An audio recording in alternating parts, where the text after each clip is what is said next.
आज जो बदलाव हम स्पेस सेक्टर में देख रहे हैं वो भारत में हो रहे स्टार्टअप रिवॉल्यूशन का हिस्सा है। बीते एक दशक में अलग अलग सेक्टर्स में स्टार्टअप्स का नया दौर शुरू हुआ है। फिनटेक हो, एग्रीटेक हो, हेल्थ टेक हो, क्लाइमेट टेक हो, एजुटेक हो, डिफेंस टेक हो, हर क्षेत्र में भारत के युवा, हमारे जैन जी नए समाधान दे रहे हैं। और आज मैं दुनिया के जैन जी को भी बड़े आत्मविश्वास से कह सकता हूं कि अगर जैन जी के लिए सच्चे अर्थ में कहीं से प्रेरणा मिल सकती है तो भारत के जैन जी से मिल सकती है। भारत के जैन जी की जो क्रिएटिविटी है, भारत के जैन जी की जो पॉजिटिव माइंडसेट है, भारत के जैन जी की जो कैपेसिटी बिल्डिंग है, ये अपने आप में पूरी दुनिया की जैन जी के लिए आदर्श बन सकती है। आज भारत दुनिया का तीसरा सबसे बड़ा स्टार्टअप इकोसिस्टम बन चुका है। एक समय था जब स्टार्टअप का मतलब केवल कुछ बड़े शहरों तक सीमित था, लेकिन आज भारत के छोटे छोटे शहरों और गांवों से भी स्टार्टअप निकल रहे हैं।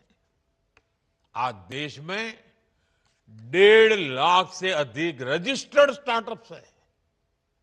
अनेकों स्टार्टअप्स यूनिकॉर्न बन चुके हैं।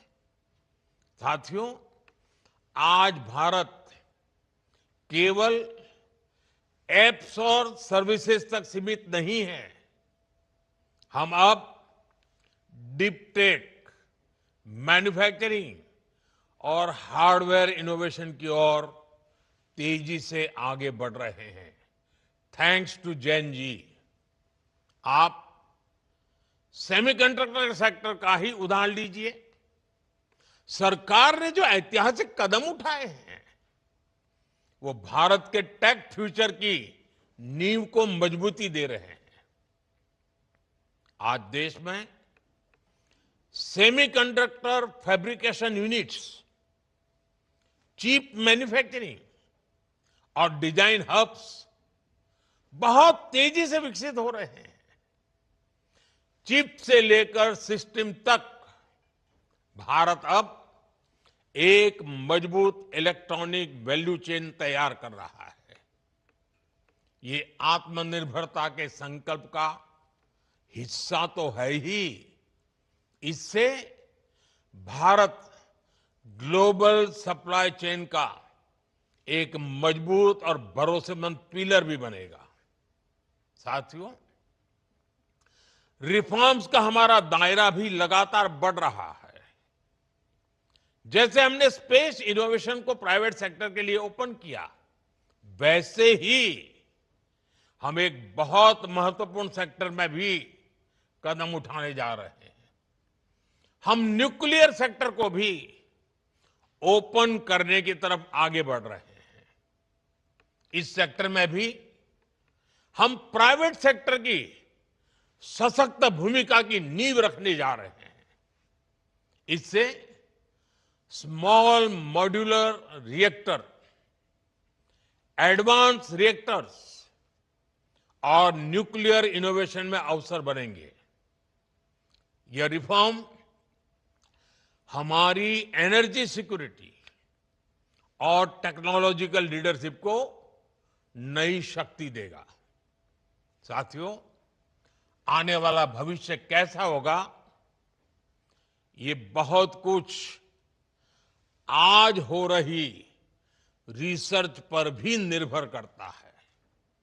इसलिए हमारी सरकार का बहुत जोर युवाओं को ज्यादा से ज्यादा रिसर्च के मौके देने पर भी है। हमने राष्ट्रीय अनुसंधान फाउंडेशन का गठन किया है, जो आधुनिक रिसर्च के लिए यूथ को सपोर्ट करता है। वन नेशन वन सब्सक्रिप्शन, इससे सभी छात्रों की इंटरनेशनल जर्नल्स तक पहुंच आसान हुई है। 1 लाख करोड़ के रिसर्च डेवलपमेंट और इनोवेशन फंड से देश भर में युवाओं को बहुत मदद मिलने वाली है। हमने 10,000 से अधिक अटल टिंकरिंग लैब भी खोली है, जो स्टूडेंट्स में रिसर्च और इनोवेशन की भावना जगा रही है। आने वाले दिनों में हम ऐसी 50,000 नई अटल टिंकरिंग लैब बनाने पर काम कर रहे हैं। सरकार के ये प्रयास भारत में नए इनोवेशन की बुनियाद बना रहा है।